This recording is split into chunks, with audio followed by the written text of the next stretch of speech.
Coverage you can count on continues with all you need to know.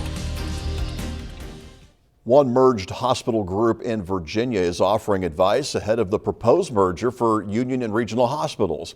Ballad Health is a hospital group in Tennessee and Virginia formed when two hospitals merged under a COPA agreement. That's a similar agreement that Union is seeking from Indiana's health department.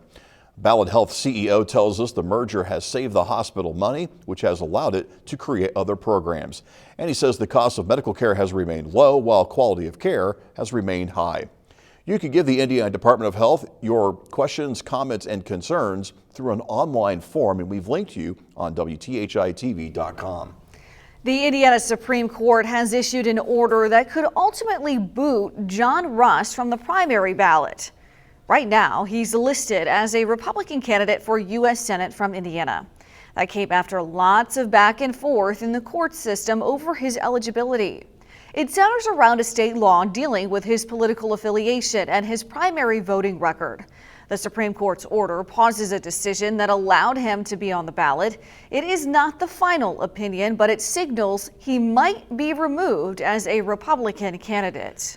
Authorities in Kansas City say two juveniles are in custody after the deadly shooting during Wednesday's parade celebrating the Kansas City Chiefs' Super Bowl victory.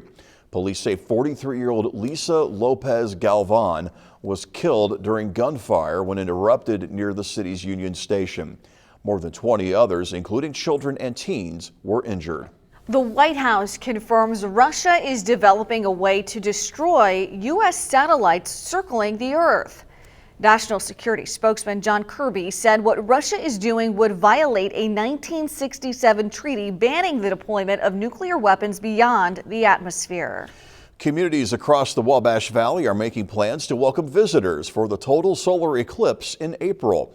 The director of the Greene County EMA says having your vaccinations up to date could help save your life. He also says with thousands of people coming in, it's important to protect yourself from germs, including COVID-19. You're asked to get your own vaccinations updated, and if you want a face mask, now is the time to buy one because supplies may be exhausted by the time the eclipse rolls around. And if you or your family are on life support, such as oxygen, you are advised to have an extra supply. Lower 30s right now. We're going to be in the lower 30s this afternoon as well. Don't expect a lot of change with the temperatures, but we are going to see heavy snow move in around mid-morning, continue through the afternoon and early evening, and then it's gone.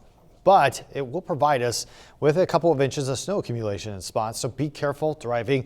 Tonight, mid-teens. After the snow leaves, it's not really going to melt immediately, despite the fact that it's been warmer than normal the last couple of weeks because of how low temperatures are going to get to tonight. So we are going to see some melting tomorrow, mostly sunny conditions. Temperatures are still below the freezing line, but direct sunlight always tries to make snow disappear, despite the fact that, temperatures might be lower than the freezing line. But look at Sunday. Whatever has not started to melt will definitely start to melt on Sunday, lower 40s. Then we're near 60 on Wednesday.